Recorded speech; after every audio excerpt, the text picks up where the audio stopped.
Commander Tae-wan stood on the bridge of the Indomitable, watching the stars blur past through the viewport. It was a quiet night shift, the kind he usually enjoyed. His crew moved efficiently around him, checking systems and monitoring the empty space between coalition worlds. After 30 years of humanity joining the galactic community, these patrols had become routine. The peace shattered when the communications console erupted in urgent beeping. "Commander, we're receiving a distress signal," said Ji-woo, her fingers flying across the controls. The young communications officer looked up with worried eyes. "It's encrypted with coalition emergency protocols. Someone's in serious trouble." Tae-wan moved to her station quickly. "Put it through." Static filled the bridge speakers, then a terrified voice broke through. The translator made it sound almost human, but Tae-wan knew it wasn't. "This is Valen Transport Ship Morning Sky. We are under attack. Hull breaches on decks 3 and 7. Life support failing. Krell Raiders. There are too many. Please, anyone. We have families aboard. 247 civilians. Please help us." The message repeated, growing fainter each time. "Location?" Tae-wan asked. Ji-woo worked quickly. "Sigma Vale Nebula, about 40 minutes away at maximum speed." Captain Hyojin appeared at Tae-wan's side. She was his tactical officer and had served with him for 8 years. "I'm already running the numbers. Not good. The nearest coalition fleet is 14 hours out. Those people have maybe 3 hours before their ship breaks apart." Tae-wan nodded slowly. "Contact Coalition Command. Let them know we're responding." The response came within minutes. A Vril commander appeared on the screen, his 6 eyes blinking in that way that meant disapproval. "Negative, Commander Tae-wan. Your fleet is not authorized for rescue operations in that sector. The Krell are dangerous and you must wait for proper support." "Those people will be dead in 3 hours," Tae-wan said calmly. "That is unfortunate, but protocols exist for good reason. Your species is still new to coalition operations. You lack experience in these situations. Stand down and maintain your patrol route." The screen went dark. Hyojin crossed her arms. "They're telling us to watch people die." Around the bridge, the crew had gone silent. They all heard the exchange. Lieutenant Sang-min, the youngest officer present, gripped his console controls tighter. Dr. Na-young, who had come to the bridge after hearing the distress call, looked at Tae-wan with quiet intensity. Tae-wan thought about the first time he saw Earth from space. A beautiful blue world that had tried to kill his ancestors for millions of years. Hurricanes, earthquakes, predators, diseases, ice ages. Humanity survived because they refused to give up. They helped each other. They didn't leave people behind. "Ji-woo, open a channel to the Dauntless and the Mercy," he said. His crew knew what was coming. Hyojin allowed herself a small smile. "Captain Dongjun, Dr. Na-young, prepare your ships for immediate departure," Tae-wan announced. "We're responding to that distress call." "Sir, Coalition Command ordered us to stand down," Sang-min said quietly. Tae-wan looked at the young lieutenant. "We didn't crawl out of Earth's gravity well just to watch innocent people die because of bureaucracy. Helm, set course for the Sigma Vale, maximum speed." Sang-min's uncertain expression transformed into determination. "Yes, sir. Course laid in." The 3 ships of the small human fleet turned as one. The Indomitable was a dreadnought, heavily armed and armored. The Dauntless was smaller but faster, a cruiser built for quick strikes. The Mercy was a medical frigate, equipped with the best hospitals humanity could build in space. Together, they jumped to faster-than-light speed. The journey took 38 minutes. Hyojin spent the time preparing tactical scenarios. Krell Raiders usually travel in packs of 8 to 12 ships. They're scavengers. They prey on weak targets and run from anything stronger. "Will they run from us?" asked Sang-min. "Unknown. We've never fought them before. Humans have a reputation in the coalition, but it's mostly fear and rumors. We're from a Class 12 death world. Most species think that makes us violent and unpredictable. Dr. Na Young checked her medical supplies inventory. The Velan are a peaceful species from a low-gravity world. Their bodies are fragile compared to ours. If there are injuries, I'll need to be very careful. You'll get your chance, Doctor, Tae-Wan said. We're going to get those people out. The ships dropped out of faster-than-light speed at the edge of the Sigma Veil Nebula. The sensors immediately lit up with contacts. I'm counting 1 Velan transport and 12 Krell vessels, Hae-Jin reported. The transport's hull is failing. I'm reading atmosphere venting from multiple sections. On the main screen, Tae-Wan could see the scene. The Velan ship was small and egg-shaped, designed for comfort, not combat. Scorch marks covered its hull. Several large holes vented precious air into space. The Krell ships circled it like predators, firing occasionally to herd it away from any escape route. They're playing with them, Sang-Min whispered, horrified. Not anymore, Tae-Wan said. Hae-Jin, tactical analysis. How do we do this? We're outnumbered 4-1, but our ships are tougher and our weapons have longer range. Krell technology is stolen and scavenged. It's inconsistent. She paused. Commander, we can win this, but we'll have to hit them hard and fast. Make them think twice about staying. Communications? Hail those Krell ships. Ji-Woo opened the channel. A reptilian face appeared on screen, showing too many teeth. Well, well, Deathworlders, this is Krell hunting ground. Turn around and go back to your little corner of space. You're attacking a civilian vessel, Tae-Wan said. Leave now, and we won't pursue you. The Krell commander laughed, a rasping sound. You're outnumbered, human. Your species may come from a dangerous world, but numbers matter in space. Leave or share their fate. Tae-Wan looked at Hae-Jin. She nodded once. Wrong answer, Tae-Wan said, and closed the channel. All ships, battle stations. Let's show them what Deathworlders can do. Weapons free. Protect that transport. The Indomitable surged forward, its railguns charging. Behind it, the Dauntless and Mercy moved into position. The Krell ships, confident in their numbers, turned to face the humans. They had no idea what was coming. The first Krell volley hit the Indomitable's shields, with enough force to destroy most civilian ships. The bridge shook slightly. Warning lights flickered on consoles around the command center. Shields at 87%, reported Bo Kyung from the engineering station. Hull integrity unchanged. Their weapons are weaker than expected. Tae-Wan gripped his command chair. Return fire. Target their weapon systems. The Indomitable's railguns spoke. Solid metal slugs, accelerated to incredible speeds, crossed the distance in seconds. The first Krell ship never saw it coming. Its port side exploded in a shower of debris. The ship spun wildly, atmosphere venting from multiple holes. Direct hit, Hae-Jin confirmed.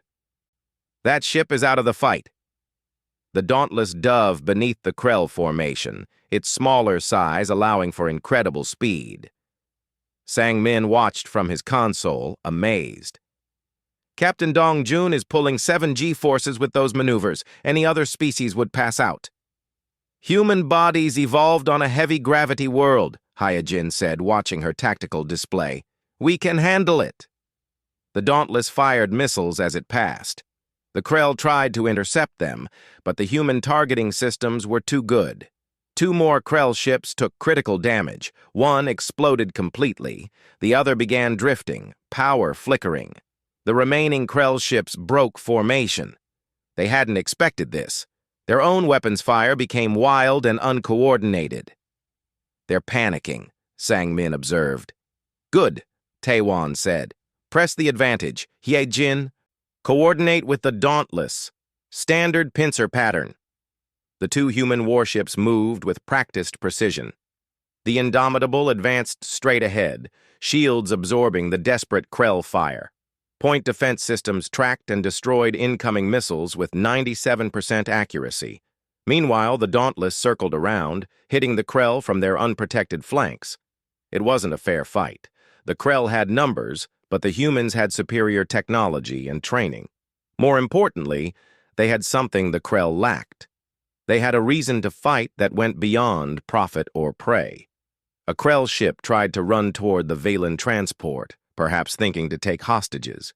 He Jin predicted the move. Sang-min, intercept course, now. The young lieutenant's hands flew across his controls. The Indomitable turned faster than any ship its size should be able to move.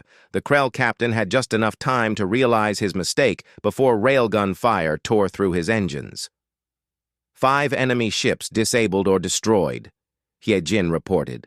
The rest are retreating into the nebula. Let them go, Taewon ordered. Our priority is the transport. Get me a damage report on that Valen ship. Jiwoo worked her console. Multiple hull breaches. Life support is at 30% and falling. I'm detecting life signs, but they're faint.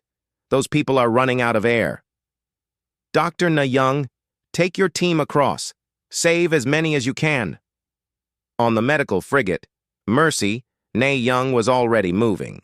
She had assembled her best trauma team the moment the battle started. Boarding shuttle is ready, Commander. We'll have people inside that ship in 5 minutes. The shuttle detached from the Mercy and crossed to the damaged transport. Through the windows, Na-young could see the extent of the damage. The Valen ship had been beautiful once, with smooth curves and artistic designs. Now it was a wreck, bleeding atmosphere and heat into the cold of space. The shuttle docked with an intact airlock. Na-young and her team wore full environment suits. They didn't know what they would find inside.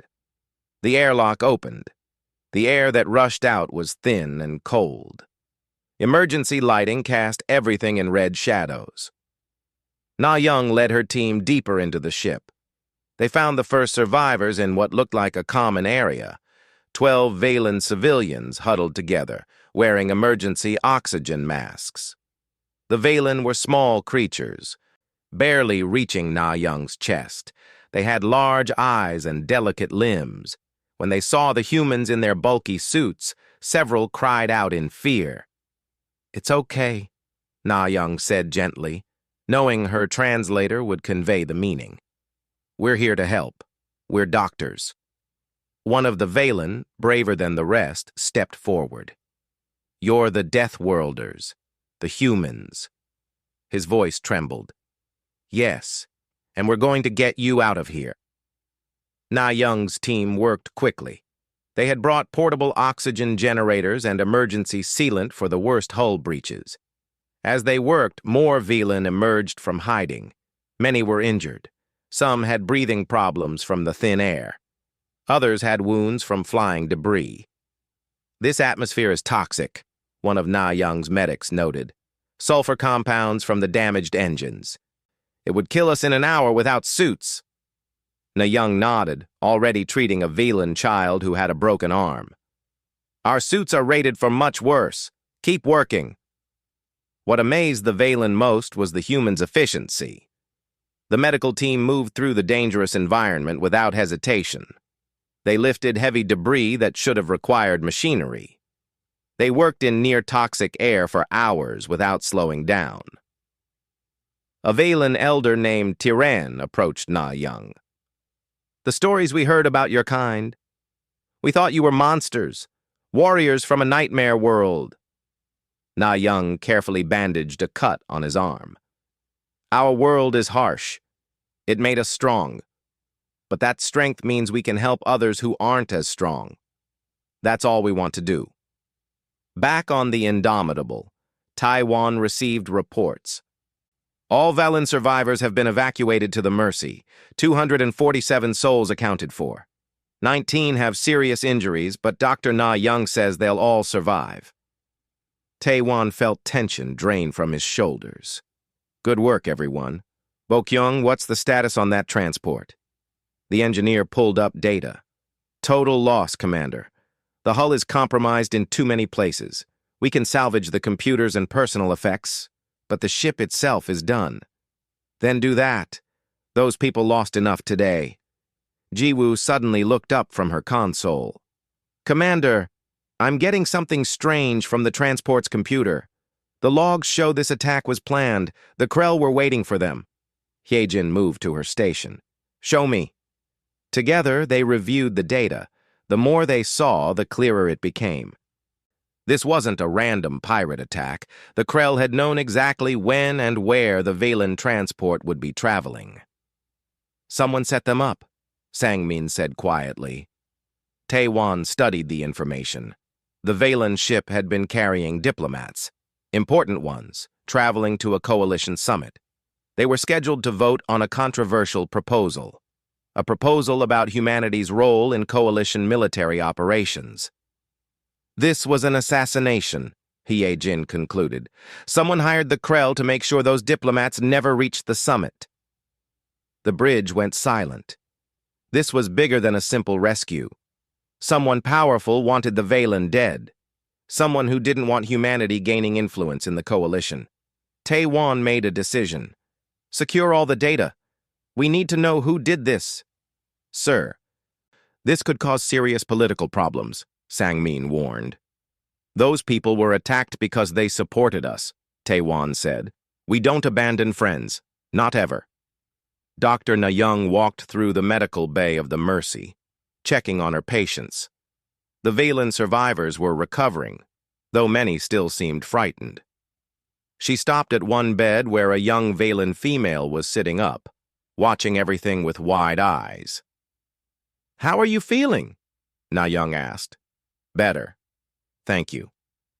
The young Valen hesitated. Is it true what they say? That your world tried to kill your species for millions of years? Na-young smiled softly. Earth is a difficult planet, strong gravity, dangerous weather, many predators. But it's also beautiful. It made us tough, yes, but also taught us to work together. To help each other survive. We come from Vela Prime, the young one said. Gentle winds, calm seas, no large predators. When we first saw humans in the coalition, we were terrified. Everyone said Deathworlders were dangerous. But you saved us. You risked your lives for strangers.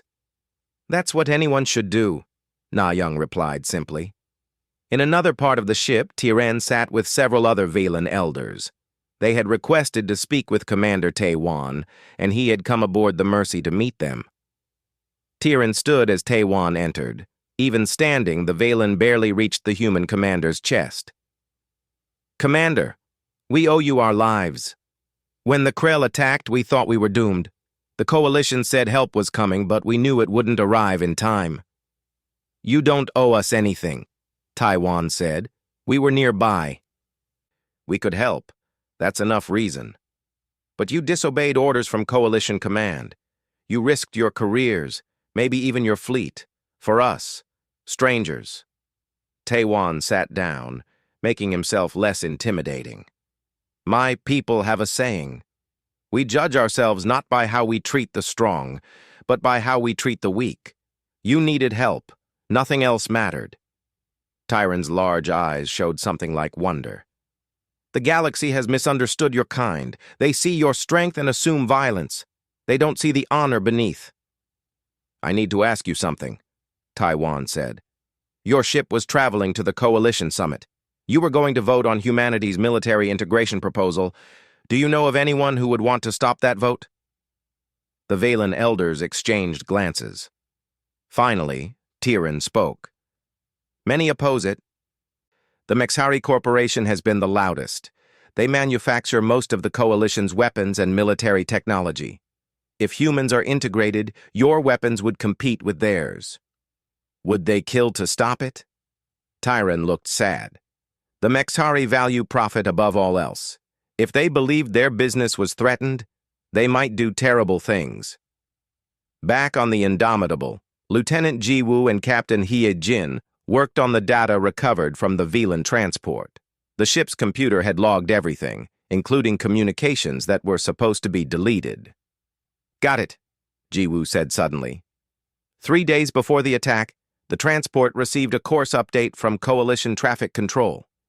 It changed their route to pass through the Sigma Veil Nebula. Hyejin leaned closer.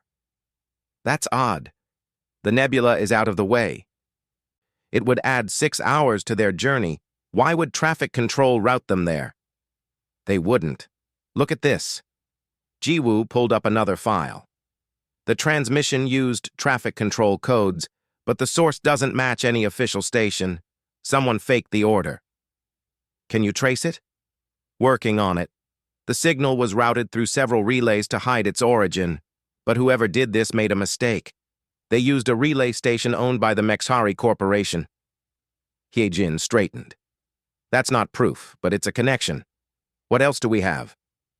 Yoon Soo, the intelligence officer, joined them. I've been analyzing the Krell attack pattern. They were too organized for random pirates. Someone gave them detailed information about the transport, security codes, shield frequencies, weapon placements. The Krell knew exactly where to hit to cause maximum damage without destroying the ship immediately. They wanted the deaths to look accidental, Hyejin concluded. A tragic pirate attack. No survivors to tell a different story. Taewon entered the bridge. What have you found? They briefed him on everything.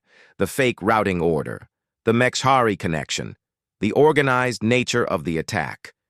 When they finished, the commander stood silently for a long moment. Sir, this is dangerous territory, Yoon-soo said carefully. The Mexhari Corporation has friends in high places. If we accuse them without solid proof, we could start a serious incident. And if we do nothing, they get away with murder, Sang-min said from his station. Taewon studied the star map.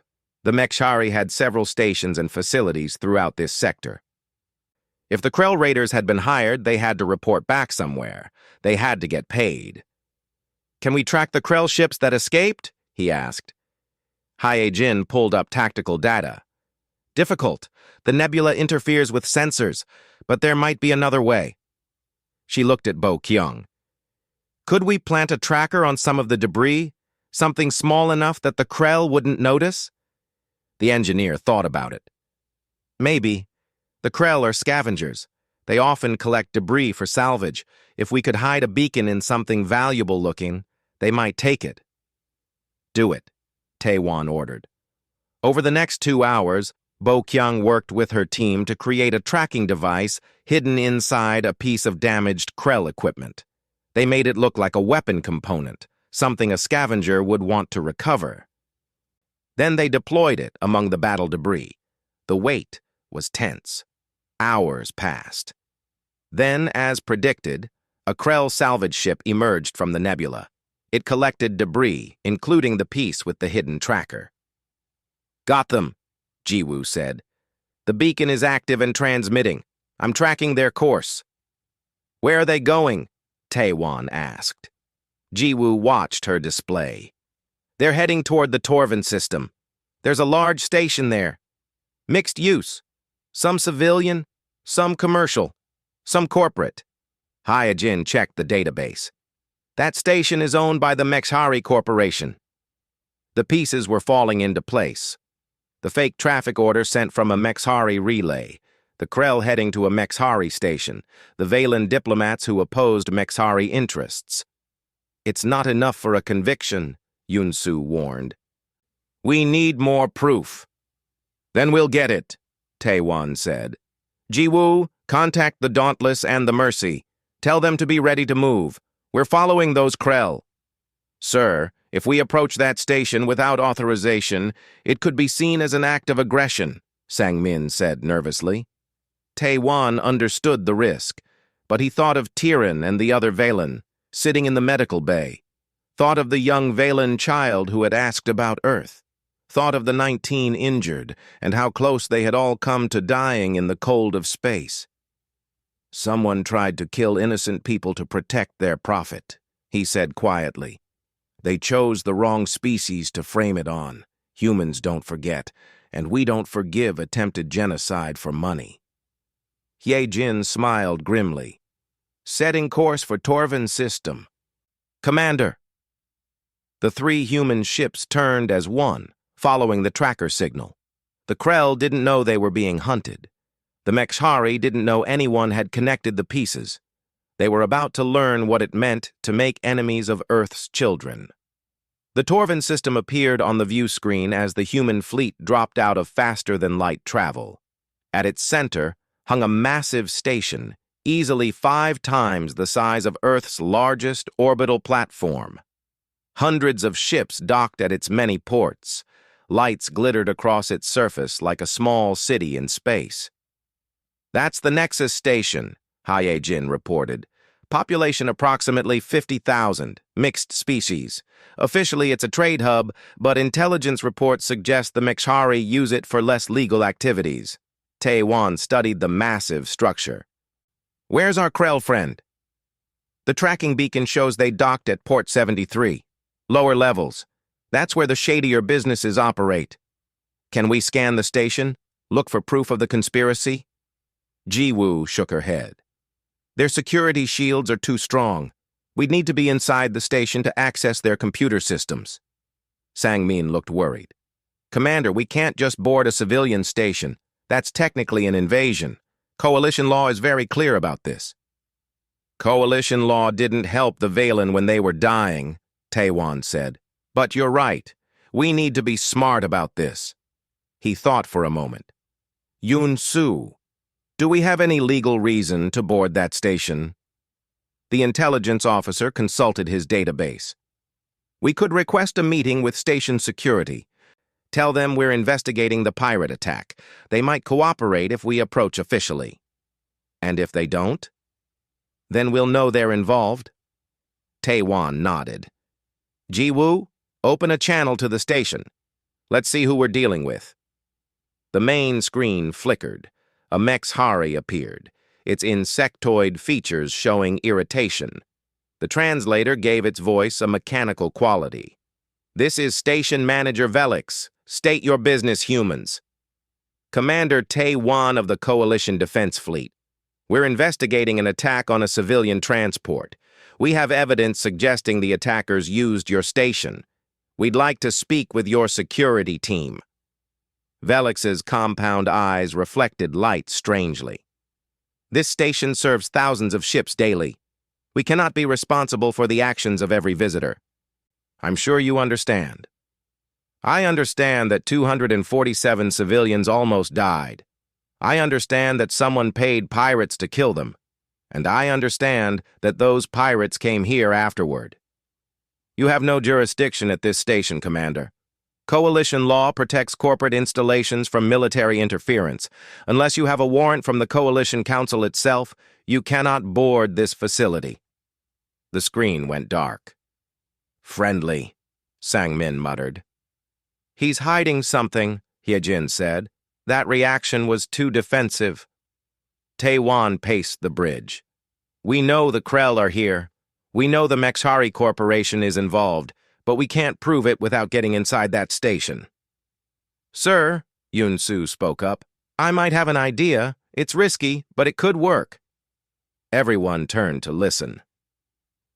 "The station's lower levels are open to any ship with docking fees. We could send a small team in civilian clothes. They investigate quietly, find the evidence we need, and get out before anyone realizes what happened." "That's espionage," Sang-Min said. "If we're caught, it could start a war." "Only if they can prove who sent us," Yun-Su replied. "The team would carry no military identification, no weapons that trace back to human military. If caught, they're private citizens acting on their own." Hyejin considered it. "It could work, but the team would be on their own. We couldn't officially support them if things went wrong." Tae-Wan looked at his crew. Young Sang-Min, brilliant but cautious. Loyal Hyejin, who would follow him anywhere. Ji-Woo, who had already risked so much by tracking the Krell. They were all looking at him, waiting for orders. He thought about what was right, about the Velan survivors who trusted him, about the principle of justice, even when it was difficult. "I'll go," he said. "Commander, you can't," Hyejin protested. "You're too valuable. If something happens, if I'm asking crew to risk courts-martial and prison, I go first. That's what leaders do." He looked at Yun-Su.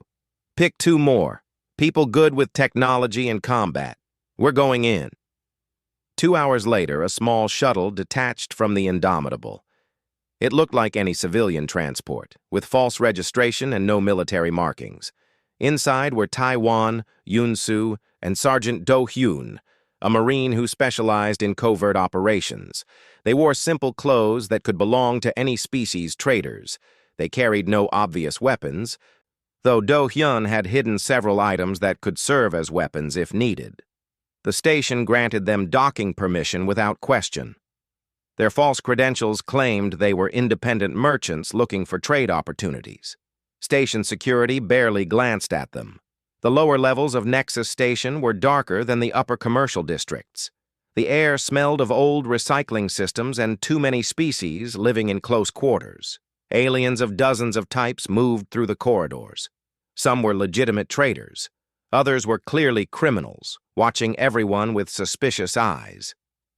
"The Krell ship is 3 corridors over," Yunsu said quietly, checking a hidden scanner. "Port 73B.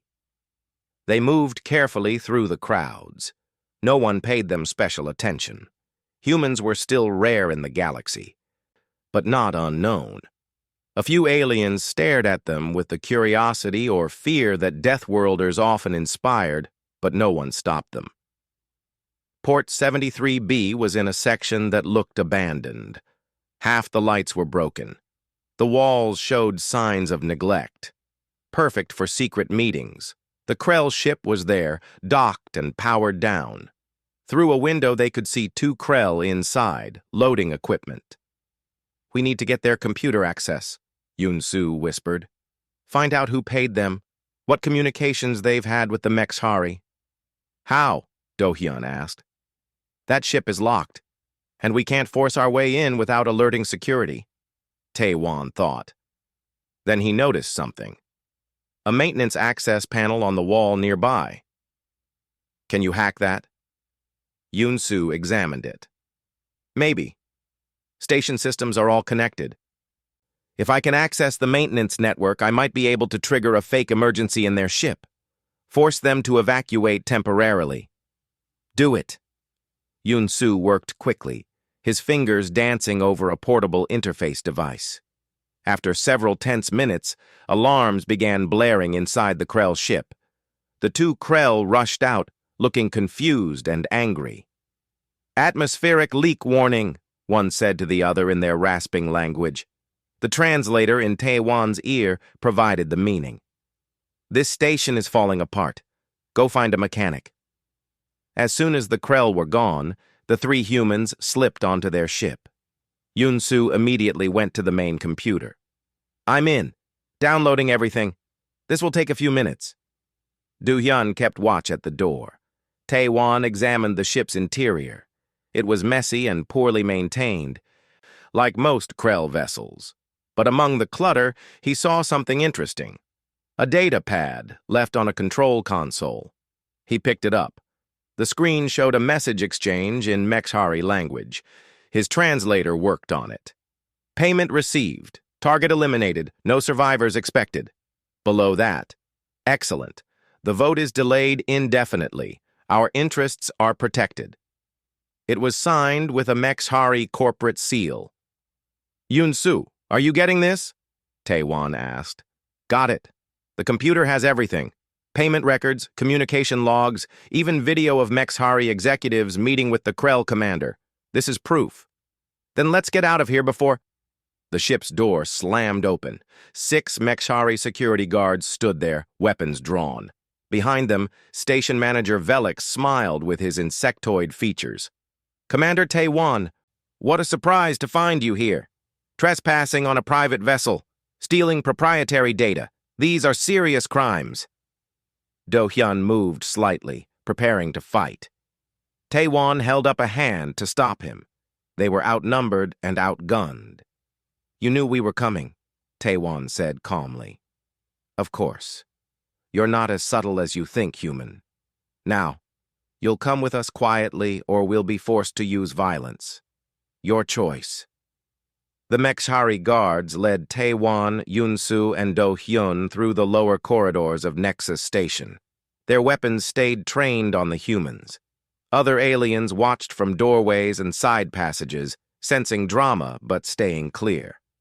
Velix walked beside them, confident. You've created a difficult situation, Commander. Boarding a private vessel, stealing data. These are serious violations of Coalition law. The Council will be very interested. And they'll be interested in what we found, Taiwan said.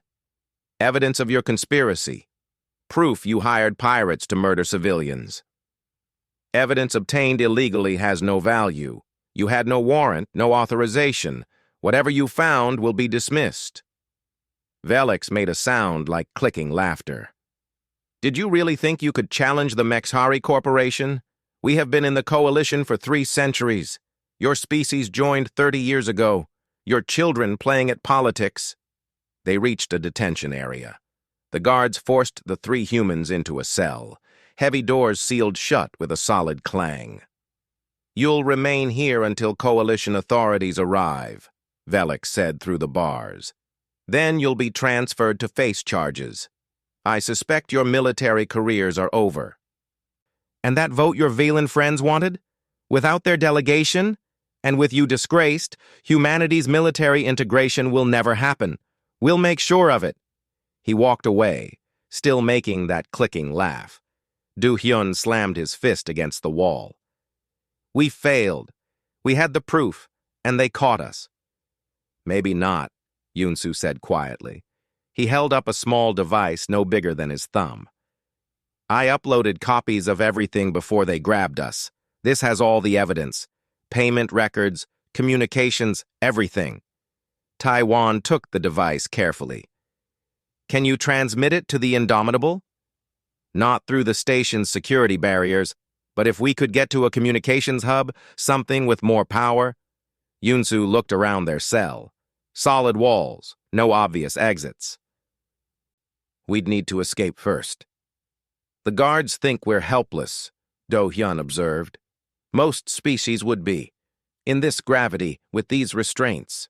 He flexed his arms. The energy cuffs they wore were designed to restrict movement. They would stop most aliens completely. But they've never fought Deathworlders. Taiwan understood. Humans evolved on a heavy gravity world. Their bones were denser, their muscles stronger. These restraints were uncomfortable, but not impossible to work against. How many guards outside? He asked. Do-hyun listened at the door. 2, maybe 3. They're not expecting trouble. We're just prisoners. Then let's show them what that means. When the guards entered an hour later to bring food, they found Taiwan apparently unconscious on the floor. One guard moved closer to check on him. The moment he was close enough, Taiwan's eyes snapped open. His hand shot out, faster than the guard expected. He grabbed the Mexhari's weapon arm and twisted. The guard cried out. Do-hyun moved in the same instant despite the restraints. His leg sweep took down the second guard. Yunsu, smaller and less combat-trained, still managed to grab the access control panel and lock the cell door behind them. The fight was over in seconds. 2 unconscious guards lay on the floor. The humans took their weapons and security cards. That was almost too easy, Yunsu said. They underestimated us. That's their mistake. Taiwan checked his captured weapon. It was a standard energy pistol. Not powerful, but enough. Where's the nearest communications hub? Yunsu pulled up a map on the stolen security card. 3 levels up. Section B7. It's a relay station for ship-to-station traffic. Should have enough power to punch through to the Indomitable. They moved through the lower levels quickly. Alarms hadn't sounded yet. The guards hadn't been missed, but that wouldn't last long. They reached Section B7 to find it lightly guarded. One Mexhari technician working at the controls. Do-hyun moved silently behind the technician and rendered him unconscious with a precise strike. I need 2 minutes, Yunsu said, sliding into the technician's chair. His fingers flew across the controls. This system is more complex than I thought. Outside, alarms began wailing. Someone had found the unconscious guards. Work faster, Do-hyun suggested. taking position at the door with his stolen weapon. Got it. Yun-Su pulled out the data device. He connected it to the relay station. Transmitting now. All the evidence. Payment records, communication logs, everything. On the Indomitable, Captain Hae-Jin jumped as her console erupted with incoming data. She read it quickly, her eyes widening. Commander's alive. He's sending files. This is everything we need. Proof of the entire conspiracy. Ji-Woo leaned over. It's all here. The Mekshari hired the Krell. They targeted the Velan specifically. There are even communications from 3 Coalition Council members approving the plan. Can you verify it's authentic? Hae-Jin asked. Already done. This data comes straight from Mekshari internal servers. It's real. Hae-Jin made a decision. Send it everywhere. Every news service, every coalition government, every public forum. Make sure it can't be hidden or deleted. Sir, that will cause a massive incident. The Mekshari will deny it. They'll say we fabricated everything. Then let them try. The data speaks for itself. Hae-Jin opened communications. And while they're denying it, we're getting our people back. All ships, prepare for station approach. Battle stations. Back on Nexus Station, Tae-Wan, Yun-Su, and Do-Hyun were trapped. Security forces surrounded the communications hub. Through the windows, they could see dozens of armed guards. Velix's voice came through the speakers. Commander Tae-Wan, you've made this worse for yourself. Escaping custody, assaulting guards. These charges will keep you in prison for decades. I don't think so, Tae-Wan replied calmly. Right about now, the entire galaxy is seeing the proof of your crimes. What you did, what you paid for, the murder you ordered. There was a long silence. Then Velix spoke again, and his confidence was gone. You transmitted the data, but it won't matter. We have lawyers. We have influence. We'll fight this. You can try, but everyone will know the truth. The Velan families will know. The Coalition citizens will know. And they'll know that humans risked everything to bring you to justice. Outside, the Indomitable approached the station with weapons powered. The Dauntless flanked it. Station security ships moved to intercept, but hesitated. The humans had just broadcast evidence of multiple murders. If they fired now, it would look like the Mekshari were trying to kill witnesses. Hae-Jin's voice came through Tae-Wan's communicator.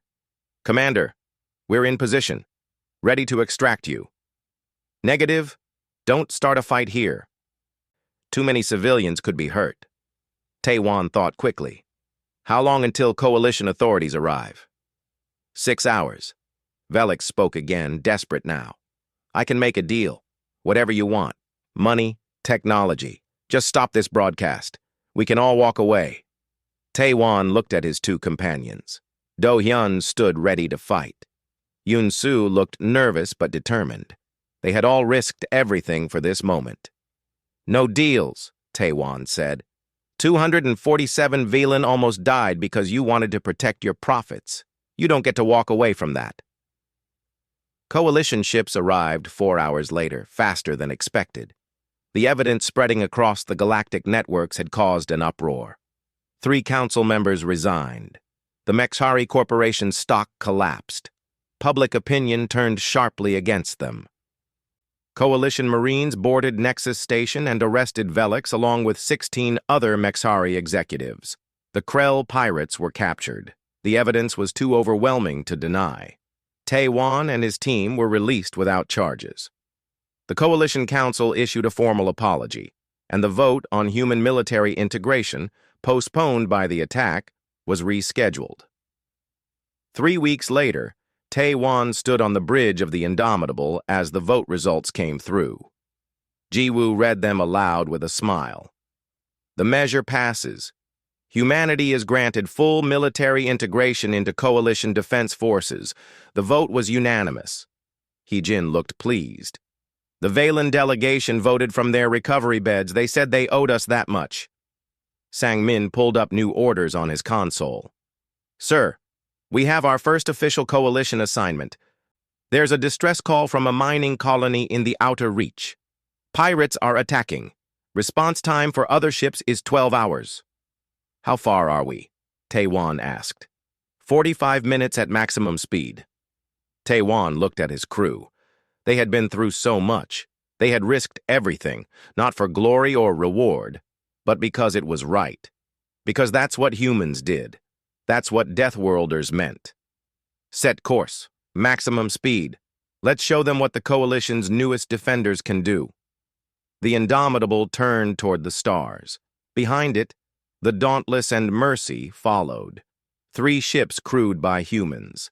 Deathworlders from a harsh planet who had learned that strength meant protecting others. Who had learned that the greatest power came not from violence, but from the courage to do what was right. The galaxy had feared Earth's children. Now they stood beside them, and together they would face whatever came next.